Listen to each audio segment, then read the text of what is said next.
کے بھی دے دیتا ہے. ہر آدمی ماں باپ کے ذریعے پیدا ہوتا ہے. اگر پیدا کرنا چاہے تو جناب عیسیٰ کو بغیر باپ کے پیدا کر دیتا ہے.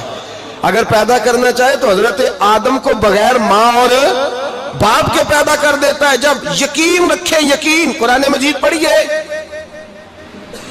حضرت موسیٰ علیہ السلام فرعون کے دربار میں کھڑے ہیں, چاروں جانب دشمن ہی دشمن ہے. جادوگر آ گئے, انہوں نے سانپ چھوڑے. حضرت موسیٰ کے ہاتھ میں ڈنڈا تھا. حضرت موسیٰ کہتے ہیں یا اللہ کیا کروں؟ تو اللہ تعالیٰ نے فرمایا اپنا عصا پھینک دو. کہنا چاہیے تھا نا کہ یا اللہ ایک ہی تو شے ہے, اتنے سانپ ہے, بچانے کے لیے ڈنڈا ہے, وہ پھینک دوں. ڈنڈا پھینکا جاتا ہے, سانپ کو دیکھ کر کے قابو کیا جاتا ہے. یہ میرا اور آپ کا ذوق ہے نا, لیکن انبیاء کرام کا انداز ملاحظہ کیجئے میرے عزیزو. اللہ فرماتے ہیں ڈنڈا, اے موسیٰ ڈال دے اپنا عصا. پہلے نہیں فرمایا کہ سانپ بن جائے گا, فرمایا بس تو ڈال دے. میں اور آپ ہوتے ہیں تو سام سامنے ہے, ڈنڈا ہاتھ میں ہے, ہم کہیں گے عجیب بات ہے, یہی تو دفاع کی چیز ہے, اسی کو ڈال دوں تو بچوں گا کیسے؟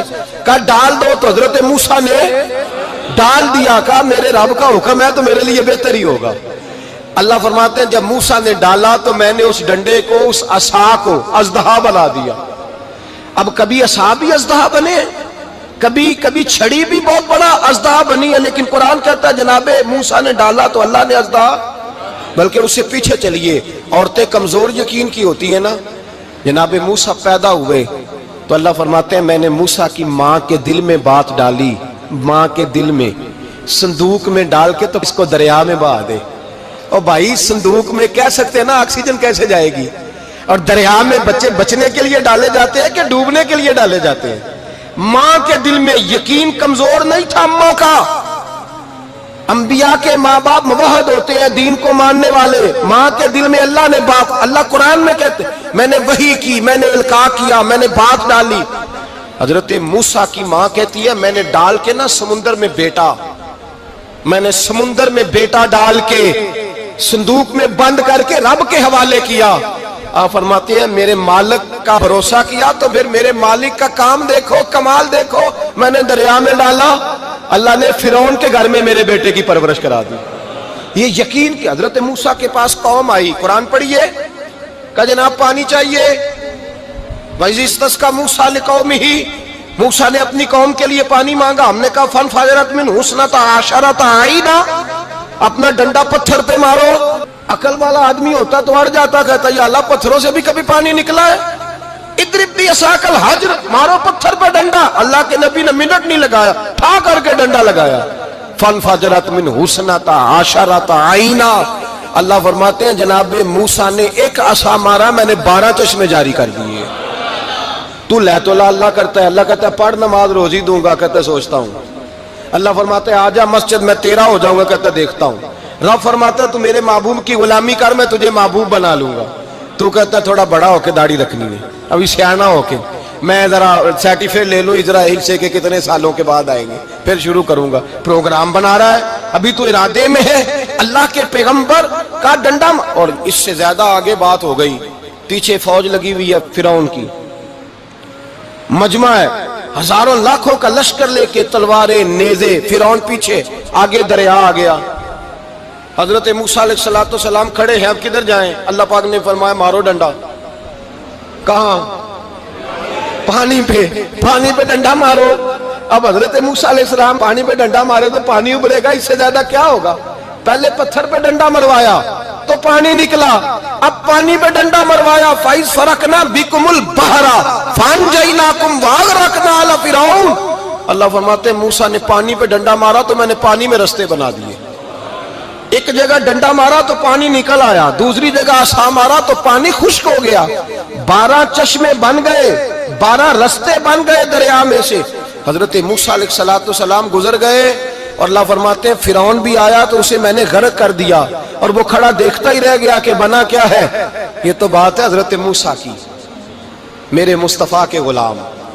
حضرت سعد بن ابی وقاص قادسیہ کی جنگ کے لیے نکلے, رستے میں دریائے نیل آ گیا.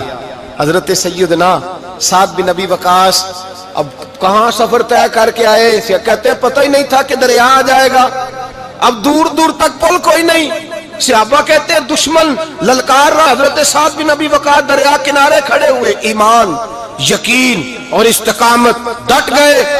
کہنے لگے او دریا، اگر تو حضرت موسیٰ کی نافرمان قوم کو رستہ دے سکتا ہے، محمد عربی کے وفادار نوکر ہیں، ہم تو رسول اللہ کے ماننے والے ہیں. دشت تو دشت ہے، دریا بھی نہ چھوڑے ہم نے، بحر ظلمات میں دوڑا دیے گھوڑے ہم نے. فرمایا چھوڑ رستہ. صحابہ کہتے ہیں اس وقت ہم نے نعرے لگائے جب دریا نے رستہ ہی چھوڑ دیا. کہتے ہیں پھر اللہ رسول پر ہم ذکر کرنے لگے، درود پڑھنے لگے، دریا سے رستے بن گئے. فرماتے 10,000 کا لشکر گزر گیا. اس پار جب گیا نا تو حضرت سعد بن ابی وقاص نے پھر مجمع پہ نظر ڈالی. فرمایا کسی کی کچھ ہے تو نہیں رہ گئی پانی میں، کوئی دریا میں چیز تو نہیں رہ گئی. ایک صحابی کہنے لگے میرا مٹی کا پیالہ رہ گیا ہے. یار ذرا دیکھیے انداز دیکھیے، مٹی کا پیالہ. او یار چھوڑ پرا، مٹی کا پیالہ کیا ہوتا ہے؟ اب تو مٹی کے پیالے کی بات کرے گا. چھوڑ دے، کیا کرتا ہے؟ اس نے کہا پیالہ میرا رہ گیا ہے. تو حضرت سعد بن ابی وقاص کہنے لگے کیوں ہمارا پیالہ رہ جائے، ہم رسول اللہ کے نوکر ہیں. ایمان، یقین اور استقامت کی دولت. پھر دریا کی طرف دیکھا، کہنے لگے چل یار ہمارا پیالہ بھی واپس کر دے. صحابہ کہتے ہیں دریا کی لہر آئی اور پیالہ بھی واپس کر گئی. اور میرے بھائی جب ایمان کی دولت، یقین کی دولت، اعتماد کی دولت، جو بابا کہتا ہے نا کہ معاذ اللہ تعالیٰ الو کا خون لے آؤ اور شیر کی کھلڑی لے آؤ، میں کالا پیلا نیلا جادو کروں گا، اس پر لوگ دوڑ کے جاتے ہیں، 50-60 ہزار روپیہ بھی دے آتے ہیں دوڑ کے. اور اگر کہا جائے کہ مسجد آؤ 4 رکعت نماز پڑھو، حاضری دو مسجد کی، تو کہتے ہیں معرفت والے ہیں. معرفت والے نمازیں نہیں پڑھتے، وہ کون سی معرفت ہے؟ یہاں اللہ کی بارگاہ میں جھکنے کا، چونکہ یہ لیٹ ہے نا، یہ پتہ نہیں جنت میں جا کے ملے گا، کب ملے گا، معاذ اللہ. لوگ دنیا داری کے معاملے میں پس جاتے ہیں. حکمران نے وعدہ کر دیا ہے سڑکیں پکی ہو جائیں گی، خوشحالی ہو جائے گی، موجیں لگ جائیں گی، لوگ لائنوں میں کھڑے ہیں ووٹ دینے کے لیے، اور تیرے رب نے کہا ہے تو مجھ سے ڈر جا، میں تیری دنیا بھی اچھی کر دوں گا، آخرت بھی اچھی کر دوں گا، تو ادھر آ میری بارگاہ میں جھک. لوگ اعتماد اور یقین کو اوہام پرستی کا شکار ہیں، ہم لوگ وہم کا شکار ہیں. ہم لوگ بدشگونی، ایسے ہو جائے گا ویسے ہو جائے گا، ہم ان چیزوں کا شکار. بھائی اعتماد کی دولت پیدا کریں، یقین اپنے اندر پیدا کریں، ایمان پیدا کریں، ڈٹ جائیں رب رسول کا نام لے کر. حضرت عمر کا زمانہ تھا، مصر فتح ہو گیا، حضرت عمر بن عاص گورنر بنے. رواج یہ تھا مصر کے اندر کہ ایک دریا چلتا تھا، دریائے نیل، اور سارے مصر کا انحصار اسی دریا پہ تھا. فصلوں کو پانی بھی لگتا اسی سے، جانور بھی اسی سے پانی پیتے، کھیتیاں بھی اسی سے سیراب ہوتی. سال کے بعد وہ دریا خشک ہو جاتا تھا، سال کے بعد وہ دریا خشک ہوتا، اور جب خشک ہوتا نا تو ایک کواری لڑکی قتل کر کے دریا میں ڈالتے، پھر وہ دریا چلتا. آج بھی بہت ساری جگہوں پہ اوہام پرستی ہے، کہتے ہیں ہمارے آستانے کا طریقہ ہے. میں نے کہا آستانے کا، اس آستانے کا طریقہ ہوتا ہے جس آستانے کا تعلق در مصطفیٰ سے ہوتا ہے. باقی کسی آستانے کا اپنا کوئی ذاتی طریقہ نہیں. طریقہ وہ جو میرے نبی پاک کا طریقہ ہے، اس سے ہٹ کر کون سا طریقہ ہے؟ ہمارے آستانے کا طریقہ ہے، ہماری یہ رسم ہے، ہمارا یہ رواج ہے. اٹھا کے بھاگ جاؤ رسم و رواج. ہمارے رسم و رواج رسول اللہ کی سنت کے پابند ہے. سارے بولیے صلی اللہ ہو. پھر ایک دفعہ پڑھیے درود شریف صلی اللہ ہو. 3 دفعہ کر لیں تاکہ تعداد ہو جائیں. صلی اللہ ہو. نبی پاک صلی اللہ علیہ وسلم کا طریقہ اصل طریقہ ہے. حضرت عمر فاروق کو جناب عمر بن عاص، اور کہتے ہیں کہ پکا طریقہ یہ تھا کہ جب تک لڑکی قتل کر کے ڈالتے نہیں تھے دریا چلتا نہیں تھا. حضرت عمر کو خط لکھا کہ حضور یہ معاملہ ہے، اور لوگ مجھے یہی کہتے ہیں. میں نے لوگوں کو سمجھایا ہے کہ اسلام ظلم کا حکم نہیں دیتا، ظلم کی اجازت نہیں دیتا، کیسے لڑکی قتل کی جائے. اب آپ بتائیں کیا کرنا ہے. حضرت عمر ایمان، یقین، استقامت، پہاڑ ہیں یہ لوگ. حضرت عمر نے 2 خط لکھے، ایک حضرت عمر بن عاص کے نام، دوسرا دریائے نیل کے نام. 2 خط لکھے، ایک خط لکھا دریا کے نام، ایک خط لکھا عمر بن عاص گورنر کے نام. گورنر کے نام خط لکھا تو فرمایا جتنے یہودی ہیں، عیسائی ہیں، کمزور ایمان والے، سب کو دریائے نیل پہ لے جا، اور میرا یہ دوسرا خط دریا میں ڈال دے اور سب کے سامنے ڈالنا. کہتے ہیں یہ خط پڑھنا چاہے تو تجھے اجازت بھی ہے، سنیے اور سر دھنیے اور سوچئے کہ اصل کمزوری کہاں آئی ہے. رمضان کے سب سے پہلے جمعے میں سب سے اہم موضوع چھیڑا ہے، کمزوری اور نقص واقعہ کہاں ہوا ہے. حضرت سیدنا عمر بن خطاب رضی اللہ تعالیٰ عنہ نے دریا کو مخاطب کر کے لکھا، او دریا اگر تو کہتا ہے نا کہ لڑکی قتل کر کے پھینکی جائے گی تو میں رسول اللہ کا ماننے والا ہوں، میں ظلم نہیں ہونے دوں گا، ہمیں تیرے پانی کی ضرورت ہی کوئی نہیں، تو بے شک پانی نہ دے۔ اور اگر تو اللہ کے حکم سے بہتا ہے، اگر تو اللہ کے حکم سے بہتا ہے تو پھر اللہ کا بندہ اور مصطفیٰ کا غلام عمر تجھے حکم دیتا ہے کہ فوراً بہنا شروع کر دے، فوراً منٹ نہ لگانا۔ حضرت سیدنا عمر بن عاص فرماتے ہیں لشکروں کے لشکر لے کے میں دریائے نیل پہ پہنچا اور بھرے مجمع میں جناب عمر کا خط میں نے ڈالا تو دریا نے بہنا شروع کر دیا۔ فرماتے ہیں دریا بہنے لگا اور غیر مسلم کلمہ پڑھنا شروع ہو گئے۔ لوگ مجھے کہنے لگے کیا دکھایا ہے جو کلمہ پڑھ رہے ہیں؟ تو میں نے کہا دکھایا کچھ بھی نہیں، یہ حضرت عمر کے ایمان کی قوت کی برکت ہے کہ بہت سارے لوگوں نے کلمہ پڑھنا شروع کر دیا۔ یہ ایمان کی قوت، ڈرا ہوا مسلمان، سہما ہوا مسلمان، یہ کبھی امریکہ کے پیچھے بھاگتا ہے، کبھی یورپ کے پیچھے بھاگتا ہے، کبھی ادھر جاتا ہے، کبھی ادھر جاتا ہے۔ اپنی دنیا آپ پیدا کر اگر زندوں میں ہے، سر آدم ہے، ضمیر کن فقہ ہے زندگی۔ جب ایمان کی طاقت پیدا ہوتی ہے، جب قوت پیدا ہوتی ہے، پھر انسان کے اخلاق سمر جاتے ہیں، پھر اس کا نظریہ سیدھا اللہ رسول کی ذات پر جا کے کھڑا ہوتا ہے۔ جنہیں آزمایا گیا تھا حضرت ابو بصیر رضی اللہ تعالیٰ، ہمیں تو تھوڑا سا جھٹکا لگ جائے نا مذہب کا، تھوڑا سا لوگ دین کی طرف آتے ہیں تو اس میں نا تھوڑی تکلیف ہے۔ صحیح بخاری کی حدیث، اس میں تکلیف ہے، سچ کہہ رہا ہوں، صحیح بخاری کی حدیث ہے۔ ایک صحابی نے کہا تھا حضور میں آپ سے پیار کرتا ہوں، نبی پاک نے فرمایا اچھی طرح سوچ لے۔ سوڑیا نہیں پیار ہے، فرمایا چل پھر سوچ لے۔ حضور بڑا پیار، میں سوچ لے۔ کہا محبوبہ بڑا پیار ہے، تو نبی پاک نے فرمایا پھر تیاری کر لے، جس طرح گہری جگہ پہ پانی تیزی سے آتا ہے تیری طرف مشکلات بھی تیزی سے آئیں گی، تیزی سے۔ یہ شہادت گاہ الفت میں قدم رکھنا ہے۔ لوگ آسان سمجھتے ہیں مسلمان ہونا، ذرا اچھی طرح سوچ لے، جو مجھ سے محبت کا دعویٰ کرے گا اسے تکلیف ہے، بولو اسے تکلیف ہے، یہ پکی بات۔ جو محبت میں مخلص ہو وہ دیکھ لے میں آزمائش میں کتنا ہوں۔ تو اگر کوئی کہتا ہے نہیں مذہب میں جائیں گے تو موجیں لگ جائیں گی، تو یہ بات درست نہیں ہے، یہ تو بڑا مشکل کام ہے۔ یہ تو اس سے پوچھو نا جو اس منصب پہ ہے، ایک کٹھن مرحلہ ہے، کٹھن۔ یہ شہادت گاہ الفت میں قدم رکھنا۔ لوگ آسان سمجھتے ہیں مسلمان ہونا، روتا ہے فلک برسوں، پھر جا کے یہ حالات درست ہوتے ہیں۔ تو بھائی یاد رکھیں اور سمجھیں، حضرت ابو بصیر رضی اللہ تعالیٰ عنہ، نبی پاک صلی اللہ علیہ وسلم نے نہ طے کر لیا کفار کے ساتھ، حدیبیہ کی جنگ ہوئی تو فرمایا اگر کوئی مسلمان مکے چلا جائے گا تو کافر کہنے لگے ہم واپس نہیں کریں گے، اور اگر کوئی کلمہ پڑھنے والا ستایا ہوا مسلمان مدینے آئے گا تو مسلمانوں کو واپس کرنا پڑے گا، کرنا پڑے گا۔ مسلمان اپنا بندہ نہیں رکھ سکتے، اور مسلمانوں کا کوئی شخص غلطی سے بھی مکے چلا گیا تو مکے والے واپس نہیں کریں گے۔ حضرت ابو بصیر رضی اللہ تعالیٰ عنہ صحابی تھے، باپ نے، بھائی نے، محلے والوں نے قید کیا ہوا تھا کلمہ پڑھنے کی وجہ سے، پیروں میں زنجیریں تھیں، بیڑیاں تھیں، کسی طریقے سے جیل توڑ کے دوڑے مدینے پہنچے۔ کہتے ہیں رستے میں کسی آدمی کے ساتھ گھوڑے پہ کچھ دیر بیٹھا، پھر پیدل چلا۔ صحابہ کہتے ہیں اتنا دردناک منظر بڑا کم ہم نے دیکھا۔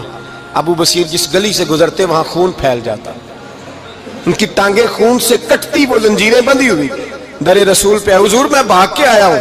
کہتے ابھی نبی پاک صلی اللہ علیہ وسلم ان کی بات سن ہی رہے تھے کہ پیچھے سے قریش کے 2 سپاہی بھی آ گئے، کہنے لگے یہ بھاگ کے آیا ہے اور آپ کا وعدہ تھا کہ آپ واپس کریں گے۔ چشم زدن میں ذرا سوچنا، چشم زدن میں تھوڑی دیر کے لیے غور کرنا کہ ہمیں ہمارا استاد، ہمارا پیر دھتکار دے کہ جا دوڑ جا، تو کہتے ہیں بسم اللہ جناب یہ جا رہے ہیں۔ ایمان کی پختگی دیکھیں، اس نے تو ہمیں نکال ہی دیا جی، وہ کیسا بندہ ہے۔ یہاں تو کسی کے ہاں کوئی فاتحہ پڑھنے نہ جائے تو لوگ بگڑ جاتے ہیں، کہتے ہیں اس نے سلام نہیں لی، فاتحہ نہیں پڑھی، بس ختم، اس کو احساس ہی نہیں۔ حضرت سیدنا ابو بصیر سامنے کھڑے، سامنے 2 سپاہی آ گئے، ذرا دیکھیے ایمان کی پختگی، ایمان، یقین اور استقامت۔ امام بہقی نے دلائل کے اندر لکھا ہے، فرماتے ہیں نبی کریم صلی اللہ علیہ وسلم نے ان کی طرف دیکھا تو حضور کی مقدس آنکھیں آنسوؤں سے بھر گئیں۔ حضور نے فرمایا ابو بصیر تیری تکلیف مجھے نظر آ رہی ہے، پر میں نے وعدہ کیا ہوا ہے، میں نے وعدہ۔ بھائی یہاں ڈٹ کے رہنا بڑا مشکل ہے، یہاں قائم رہنا بڑا کٹھن مرحلہ ہے۔ یہاں آزمائش کے موقع پر دین پر انہوں نے تو رکھا ہی نہیں، لوگ تانے دیتے ہیں، باتیں کرتے ہیں، رکھا ہی نہیں، تو پھر ان کا بنتا ہے۔ حضور نے فرمایا تجھے جانا پڑے گا۔ صحابہ کہتے ہیں پورے مدینے میں ایسے تھا جیسے سوگ کا سما ہو، جب وہ دو سپاہی حضرت ابو بصیر کو پکڑ کے لے جا رہے تھے تو وہ پلٹ پلٹ کے پیچھے دیکھتے تھے، پلٹ پلٹ، پیروں میں خون ہے، آنکھیں آنسوں سے بھری ہوئی۔ فرماتے ہیں جب وہ پلٹ رہے تھے تو مدینے کی گلیاں بھی رو رہی تھی۔ میرے نبی پاک جب وہ آنکھوں سے اوجھل ہو گئے تو حضور بیٹھ گئے زمین پہ، نبی پاک نے رونا شروع کر دیا۔ فرمایا اللہ تو نے اس شخص کی مدد فرمانی ہے، اس پر کرم کرنا ہے، اللہ اس کا خیال فرمانا، اس کے لیے دعا کی، حضور روئے۔ حضرت ابو بصیر باہر نکلے تو وہ جو کافر تھے نا وہ کہنے لگے تو بڑا بنتا تھا ان کا، انہوں نے تجھے رکھا نہیں، تجھے رکھا بھی نہیں۔ تو حضرت ابو بصیر نے تھپڑ مارا منہ پہ، کہنے لگے میں وہ نہیں جو تھوڑی سی بات سے بدل جاؤں، ایمان یقین اور استقامت کی دولت ملی ہوئی ہے۔ آپ فرمانے لگے میرا تو ایمان اور پختہ ہو گیا ہے کہ میرا نبی اپنے وعدوں کا بڑا پابند ہے، میرا رسول اپنے وعدوں کا بڑا پابند ہے۔ حضرت ابو بصیر کہتے ہیں مدینے کی سرحد گزر گئی تو میں نے کھینچی تلوار ان میں سے ایک سپاہی، اب آؤ میرے مقابلے میں جس نے آنا ہے۔ ایک کو مارا، دوسرا بھاگ گیا۔ فرماتے اب میں مکے جا نہیں سکتا تھا، جاؤں گا تو وہ زیادہ ماریں گے، مدینے حضور نے قبول نہ فرمایا۔ فرماتے ایک جنگل میں جا کے العیس نام کی ایک بستی تھی، وہاں ڈیرا لگا لیا، دریا کے کنارے، پانی پی لیتا، پتے کھا لیتا، تن تندور ہڈاں دا بالن تے اسی ہاواں نال تپایا، کپ کپ مکیاں پیڑے کیتے تے اتوں صبر پلیتھن لایا، تن دی ہانڈی تے من دا سالن اتے لون صبر دا پایا۔ غلام فریدا وے میں ساری تیری، غلام فریدا وے میں ساری تیری، تینوں اجے یقین نہیں آیا؟ فرماتے سالوں پتے کھائے، اب جو بھی وہاں سے تنگ ہوتا وہ میرے پاس آ کے پناہ لیتا، جس کو مکے والے مارتے میرے پاس آ کہتے تانے دینے والے آ کے کہتے ہو تم کس طرح کے نوکر ہو، تمہیں تو انہوں نے رکھا ہی نہیں۔ ہم نے کہا چپ کر جا، وہ ہمارے آقا ہیں، وہ ہمارے آقا ہیں، رکھیں تب بھی ٹھیک ہے، نہ رکھے اللہ اکبر۔ ایمان دیکھو، قوت دیکھو، جڑیاں خصماں دی وچ رضا وسن، بھاگ جاگ جاندے انہاں گولیاں دے تے میں گڈی ہتھ ڈور سجن دے، او جنج رکھے اونج رہنا ہے، واجب نہیں جے وچ شریعت مندہ خصم نو کہنا۔ فرمایا بس ٹھیک ہے، جس طرح حضور راضی ویسے ہی ہم راضی۔ حضرت ابو بصیر رضی اللہ تعالیٰ عنہ کے پاس 300 صحابہ کٹھے ہو گئے، 300۔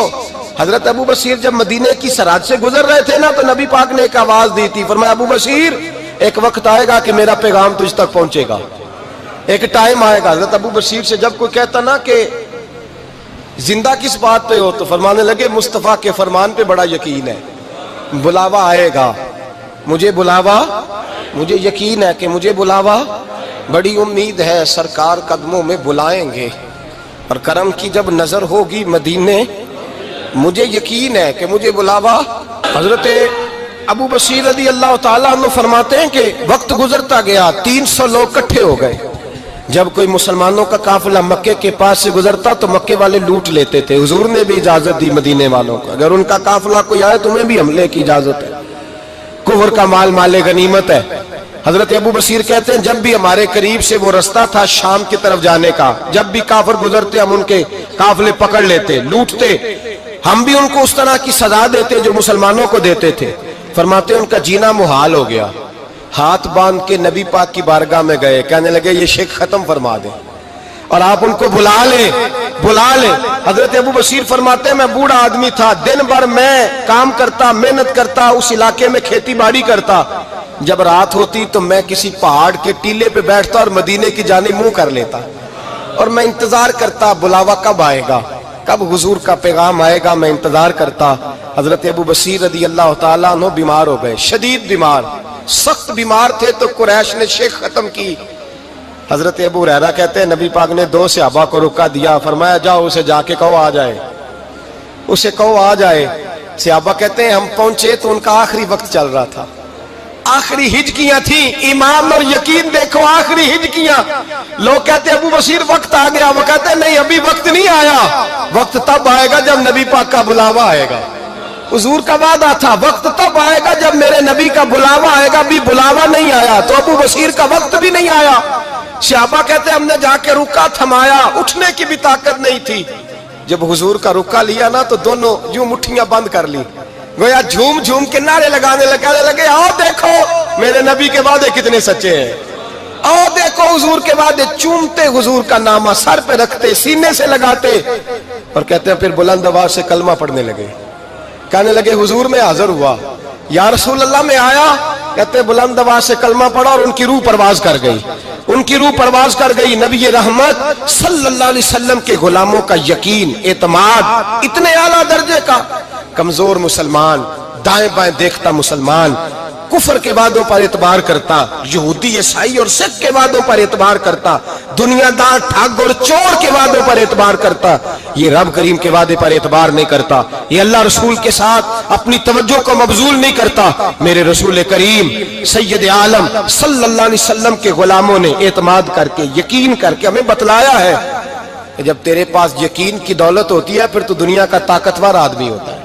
جب تیرے پاس ایمان کی قوت ہوتی ہے تو دنیا کا سب سے مضبوط شخص ہوتا ہے. اپنے آپ کو مضبوط کریں، اپنے اندر ایمان کی توانائی پیدا کریں. یہ جھوٹے وعدوں پر، جھوٹی تسلیوں پہ اپنے آپ کو زندہ نہ رکھیں.